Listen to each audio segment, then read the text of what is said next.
नमस्कार मित्रों, मैं अंकिता हिंदी साहित्य यूट्यूब चैनल में आपका स्वागत करती हूँ। और आज हम उपस्थित हैं भक्ति काल का पार्ट 1 लेकर। फ्रेंड, पहला वीडियो है भक्ति काल का, आदिकाल को हमने कंप्लीट कर दिया। और अगर आपने नहीं देखा है तो जाके देखिएगा। इसी वीडियो के डिस्क्रिप्शन लिंक में आपको उस वीडियो के लिंक मिल जाएंगे। आप सीरियल वाइज देख सकते हैं, प्लेलिस्ट बनी है फ्रेंड, आप पूरा सीरियल वाइज पढ़ सकते हैं। और हम जल्द ही आधुनिक काल को समाप्त कर देंगे। तो ये फ्री के नोट्स हैं, आपको पहले से पता है कि ये फ्री के नोट्स हैं। ज़्यादा से ज़्यादा लाइक शेयर कीजिए उन भाई बहनों के पास जो नोट्स नहीं बनाए हैं, अर्थात कोचिंग नहीं कर रहे हैं, तो उनके लिए बहुत ही लाभप्रद क्लास है। तो ज़्यादा से ज़्यादा शेयर कीजिए। पहली बार है चैनल पर तो सब्सक्राइब कीजिए, आप सबसे रिक्वेस्ट है। तो चलिए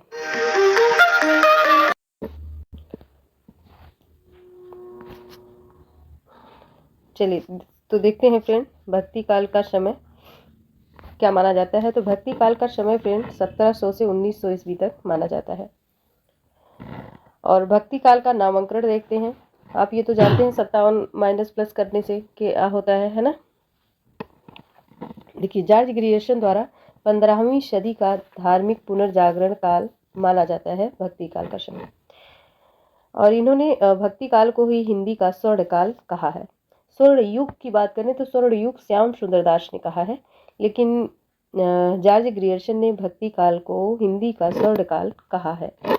मिश्र बंधुओं ने माध्यमिक काल नाम दिया है। और शुक्ल जी ने, देखिए थोड़ा सा यहाँ पे मिस्टेक हुआ, तो शुक्ल जी ने क्या नाम दिया है? शुक्ल जी ने भक्ति काल को पूर्व मध्य काल नाम दिया है। और राम कुमार वर्मा ने भक्ति काल को अनुक्रमणिका नाम दिया है। वहीं गणपत चंद्र गुप्त की बात करते हैं तो इन्होंने भक्ति काल को पूर्व मध्यकाल कहा है।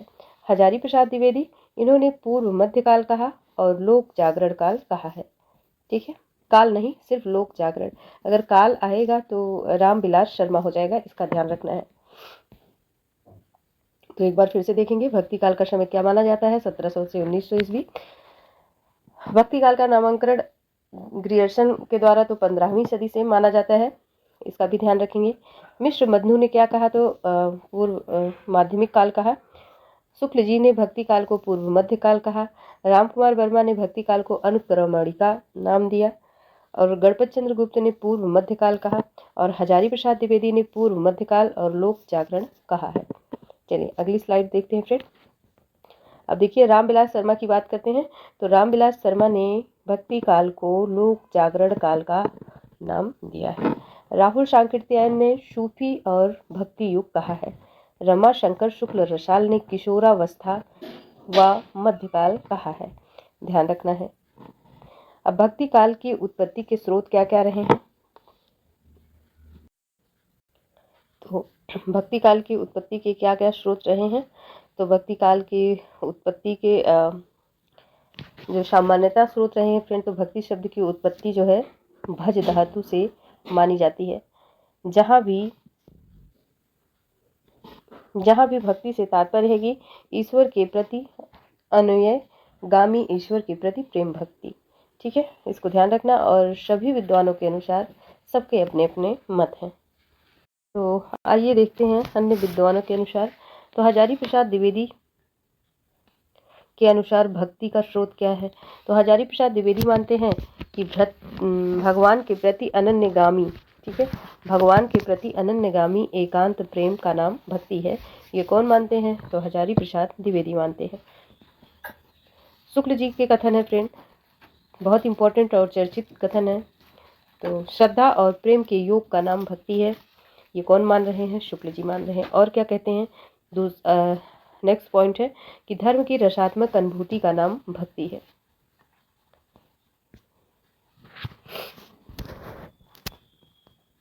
अब आप देखेंगे भक्ति शब्द का उल्लेख कहाँ पर मिलता है। सबसे पहले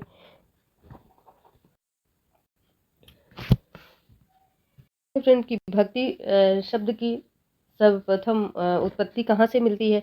तो श्वेता उपनिषद से मिलती है। ठीक है, और ये भज धातु की बात होती है, तो भज धातु किसके अनुसार माना जाता है कि भक्ति शब्द की उत्पत्ति भज धातु से हुई? तो मोनियर विलियम के अनुसार भक्ति शब्द की उत्पत्ति भज धातु से हुई है। ठीक है, इसका ध्यान रखना है आपको। और ये भी जानते हैं आप कि भक्ति का उदय कहाँ से होता है, दक्षिण भारत से होता है। भक्ति आंदोलन को लेकर तमाम पृष्ठभूमि है फ्रेंड, तो ये आगे हम पढ़ेंगे कि ग्रियर्सन जो है ईसाई का प्रभाव मानते हैं, ताराचंद अरबी की देन मानते हैं। ये सारी चीज़ें हम आगे चल के एक एक करके देखेंगे। ठीक है, तो चलिए अभी फिलहाल हम देखते हैं जो यहाँ पे लिखे हैं। तो भक्ति शब्द का सर्वप्रथम उल्लेख श्वेतर उपनिषद में मिलता है। ठीक है, भक्ति की परंपरा की अगर बात करें तो 6वीं सदी ईसा पूर्व से शुरुआत होती है भक्ति की, और उस समय 62 धार्मिक साहित्य थे। ध्यान रखना है, उस समय कितने धार्मिक साहित्य थे, तो 62 धार्मिक साहित्य थे। मौर्य संप्रदाय के विस्तार में बौद्ध धर्म ने अपना महत्वपूर्ण योगदान दिया था। मौर्य साम्राज्य के पतन के साथ पुनः ब्राह्मण धर्म को विकसित होने का अवसर मिला है। गुप्त काल में यह धर्म महत्वपूर्ण बन गया, जहां वैष्णव धर्म से संबंधित गुप्त शासकों ने अनेक उपाधियां धारण की। गुप्तोत्तर काल में दक्षिण भारत में 2 प्रमुख संप्रदाय उत्पन्न होते हैं, जिन्हें अलवार और नैनार कहा जाता है। तो अलवार और नैनार नाम से विकसित होते हैं, इसका ध्यान रखना है। सबसे पहले हम देखेंगे अलवार भक्त कौन थे। तो आप जानते हैं अलवार भक्त जो थे, 2 तरह की पहले भक्ति विकसित हुई, अलवार और नैनार। तो अलवार जो थे वो क्या कहलाए, और जो नैनार थे वो क्या कहलाए। आप जानते हैं फ्रेंड कि अलवार जो थे ये राम और विष्णु की उपासना करते थे, अर्थात ये विशिष्टाद्वैतवाद से संबंधित थे। और वहीं जो नैनार थे, ठीक है, वो क्या कहलाए, तो नैनार जो है शैव कहलाए। ठीक है, तो दक्षिण में इन्हें शैव कहा जाता था। नैनारों की संख्या कितनी थी, तो नैनारों की फ्रेंड 63 थी। अलवारों की बात करें तो अलवारों की संख्या 12 थी। ये सारी चीज आप जानते हैं। तो चलिए देखते हैं। हिंदी साहित्य में भक्ति आंदोलन की शुरुआत दक्षिण भारत से हुई, जिसमें अलवार भक्तों का विशेष स्थान रहा। ये भगवान विष्णु की उपासना करते थे। इनकी संख्या कितनी थी, 12 थी। अलवारों में नाम अलवार सटकोप का, ठीक है, सटकोप का प्रथम राम भक्त कवि कहा जाता है। तो अलवारों में जो सर्वप्रथम भक्त कवि थे कौन थे, तो सटकोप थे, जो राम की उपासना करते थे। और इसी में अंडाल नाम की गोदा, ठीक है, अंडाल का ही नाम था गोदा। तो अंडाल नाम की एक स्त्री थी, जिसे दक्षिण भारत की मीरा कहा जाता है, जिसमें भाषा तमिल है। अलवार भक्तों द्वारा गेय पदों का संकलन नलियार दिव्य प्रबंधम के नाम से मिलता है, और इसका संकलन रंगनाथ मुनि ने किया है, ऐसा माना जाता है। और इसमें 4000 पद हैं। ठीक है, तो अलवार द्वारा जो पद गाए जाते थे, ठीक है, वो कैसे पद थे, गेय पद थे फ्रेंड। और गेय पद का संकलन किस नाम से किया है, तो गया है, तो नलियार दिव्य प्रबंधम के नाम से मिलता है। इसका संकलन किसने किया है, तो रंगनाथ मुनि के द्वारा किया गया है। ध्यान देना, पद कितने हैं, 4000 पद इसमें संकलित हैं। अब बात करते हैं नैनारों की। तो नैनारों की बात करें तो नैनार आपको पता है दक्षिण भारत में इन्हें शैव मतानुयायी माना जाता था। तो ये शैव मतानुयायी थे, ये भगवान शिव की उपासना करते थे। इनकी संख्या 63 थी, जिसमें आदनूर नाम की एक महिला संत थी। ध्यान देना है, आदनूर नाम की एक महिला संत थी। अलवार और नैनार ने भक्ति का बीजारोपण दक्षिण भारत में किया था। ईसाइयत की देन मानने वाले विद्वान कौन है, इसका ध्यान देना है। ईसाइयत की देन कौन कौन विद्वान मानते हैं, तो बेबर, कीथ, बिल्सन और ग्रियर्सन। ठीक है, 4 विद्वान ईसाइयत की देन किसको मानते हैं, भक्ति को मानते हैं। ग्रियर्सन ने अपनी धारा का समर्थन करते हुए इन्होंने भारत में दक्षिण भारत से इसकी उत्पत्ति का देन माना है। नहीं, देखिए फिर से देखिए ये स्टेटमेंट, ठीक है, ग्रियर्सन ने अपनी धारा का समर्थन करते हुए कहा है कि इन्होंने भारत में भक्ति की उत्पत्ति ईसाइयत की देन माना है। ईसा की 2री तथा 3री शताब्दी में मद्रास आकर बस गए, जिन्होंने भक्ति का उदय किया या जिनके द्वारा भक्ति का उदय हुआ। एक जो महत्वपूर्ण स्टेटमेंट है जो ग्रियर्सन के द्वारा पूछा जाता है फ्रेंड, और ये परीक्षा में बना हुआ है और यहाँ पे स्टार भी लगा, आप देख सकते हैं कि बिजली की चमक के समान इस पुराने धार्मिक मतों के अंधकार के आई हुई कोई भी सॉरी फिर से देखिए, थोड़ा बड़ा करते हैं इसको।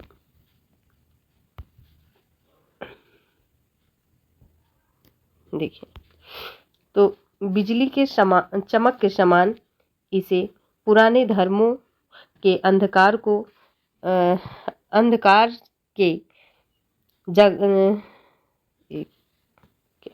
देखिए, बिजली के समान अचानक समस्त पुराने धार्मिक मतों के अंधकार के ऊपर एक नई बात दिखाई दी। कोई हिंदू यह नहीं जानता यह बात कहाँ से आई और कोई भी इसके प्रादुर्भाव को निश्चित नहीं कर सकता है। ये मोस्ट इम्पॉर्टेंट कथन है किसका? ग्रियर्सन का है। और मुस्लिम संस्कृत की देन कौन मान रहे हैं भक्ति को? तो मुस्लिम संस्कृत की देन डॉक्टर ताराचंद, हुमायूं कबीर, आबिद हुसैन मानते हैं। इन्होंने क्या कहा है भक्ति को कि यह अरबों की देन है। ठीक है, अरबों की देन है, अरबों की देन है। कौन कौन मानते हैं? डॉक्टर ताराचंद, हुमायूं कबीर, आबिद हुसैन। पराजित मनोवृत्ति की चित्ती मानने वाले कौन हैं? तो रामचंद्र शुक्ल, गुलाब राय। पराजित मनोवृत्ति को मानने वाले भक्ति का उदय कौन मानते हैं? तो ये रामचंद्र शुक्ल और गुलाब राय हैं। ये क्या कहते हैं? मुस्लिम आक्रमणों से पराजय के कारण हताश जाति तथा संस्कृत का संकट मंडरा रहा था। ठीक है, तो ये कौन मानते हैं? ये रामचंद्र शुक्ल जी मानते हैं। अब बात करते हैं, ये रामचंद्र शुक्ल का ही कथन है, यही बड़ा वाला स्टेटमेंट है। इन्होंने क्या कहा है? अपने पौरुष से हताश जाति में भगवान की शक्ति की ओर और ध्यान ले जाने के अतिरिक्त कोई दूसरा मार्ग ही क्या था? तो ये कौन मानते हैं? शुक्ल जी का कथन है भक्ति का के लिए। आगे देखते हैं गुलाब राय। गुलाब राय जी क्या कहते हैं?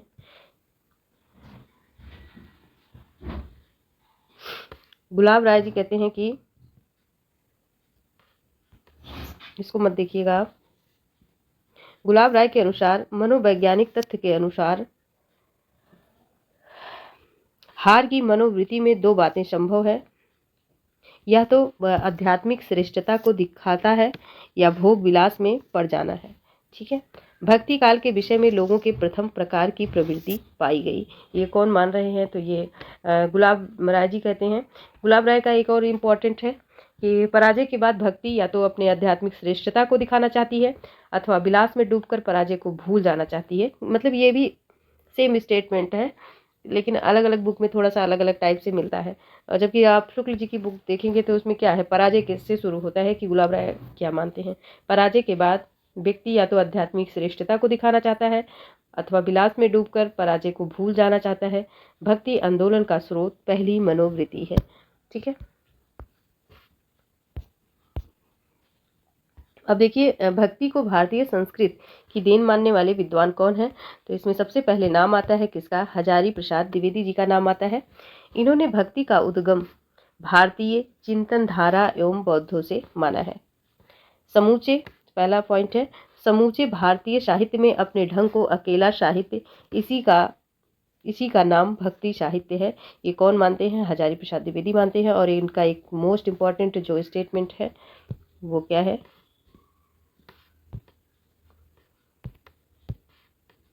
वो ये है, ये द्विवेदी जी कहते हैं, मैं इस्लाम के महत्व को भूल नहीं रहा हूँ, लेकिन मैं जोर देकर कहना चाहता हूँ, यदि इस्लाम नहीं आया होता तो साहित्य का 12 आना वैसा ही होता जैसा कि आज है। इम्पोर्टेंट कथन है।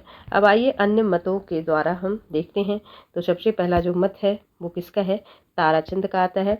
तो हम ये बता भी चुके हैं कि ताराचंद और ग्रियर्सन, बर्नले, कीथ, बेबर ये क्या मानते हैं? तो ये मानते हैं कि भक्ति की उत्पत्ति अरबों की देन मानते हैं। ठीक है, रामविलास शर्मा ने भक्ति आंदोलन को जातीय और जनवादी आंदोलन कहा है। श्याम सुंदर दास की बात करें तो जिस युग में कबीर, जायसी, तुलसी जैसे सुप्रसिद्ध कवियों और महात्माओं को दिव्य बाणी और उनके अंत करण से निकलकर देश के कोने कोने में फैली थी, उसे साहित्य के इतिहास में सामान्यतः भक्ति युग कहते हैं। निश्चित ही वह भक्ति काल का स्वर्ण युग था। तो स्वर्ण युग किसने कहा है भक्ति काल को? श्याम सुंदर दास। स्वर्ण काल किसने कहा है? तो स्वर्ण काल किसने कहा है फ्रेंड? इसमें कंफ्यूज रहते हैं आप। तो स्वर्ण काल किसने कहा है? ग्रियर्सन ने कहा है, ध्यान देना है। चलिए अगला पॉइंट देखते हैं। अब आइए भक्ति काल की पृष्ठभूमि को देखते हैं। तो भक्ति काल के पूर्व मध्य काल को क्या कहा जाता है? गुप्तोत्तर काल भी कहा जाता है, ध्यान रखना है। चलिए देखिए फ्रेंड, तो केंद्रीय सत्ता के पतन के कारण उसके साथ साथ समाज, राजनीति, धर्म आदि का भी विभाजन हुआ। इस समय दक्षिण भारत में अलवार और नैनार दोनों समान थे, जनता पर अपने धर्म का प्रचार करते थे। अलवार और नैनार की ही यह परंपरा धीरे धीरे कर्नाटक, महाराष्ट्र की ओर उन्मुख तथा साथ लोक जागरण की भावना विकसित हुई। अलवार भक्तों की वाणियों की भक्ति का स्वरूप विकसित हुआ और यह कर्नाटक होते हुए महाराष्ट्र पहुंची। सीमावर्ती क्षेत्रों में इसका विस्तार हुआ। धीरे धीरे संपूर्ण भारत में भक्ति आंदोलन प्रवाहित हुआ। इस्लामिक एकेश्वरवाद और भाईचारे की भावना ने हिंदू संस्कृत को अत्यधिक प्रभावित किया। ठीक है, तो यह धारा जो है कर्नाटक होते हुए महाराष्ट्र पहुंची और सीमावर्ती क्षेत्र में इसका विस्तार हुआ। धीरे धीरे संपूर्ण भारत में भक्ति आंदोलन प्रवाहित हुआ। इस्लामिक एकेश्वरवाद और भाईचारे की भावना ने हिंदू संस्कृति को अत्यधिक प्रभावित किया। तुलसीदास ने कवितावली में भक्ति काल की प्रारंभिक मनोवृत्ति का वर्णन किया है, इसका भी ध्यान देना है। और इन्होंने कैसे वर्णन किया है? खेती ना किसान को, यहाँ किसी नहीं है, खेती ना किसान को, भिखारी को न भीख भली, बनिक को न बनिए ना, चाकर को न चाकरी, जीवित विहीन लोग सीध मान सोच बस, कहें एक एकन को कहा जाए काकरी। ठीक है, बहुत ही मोस्ट इम्पॉर्टेंट ये पंक्ति है। ये लाइन कवितावली से है फ्रेंड। ठीक है, तुलसीदास की कवितावली से है, ध्यान दीजिएगा आप।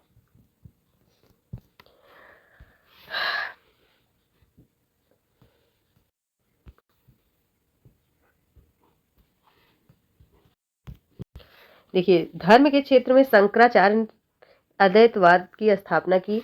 मोक्ष के लिए ज्ञान के साथ साथ भक्ति को भी साधन माना।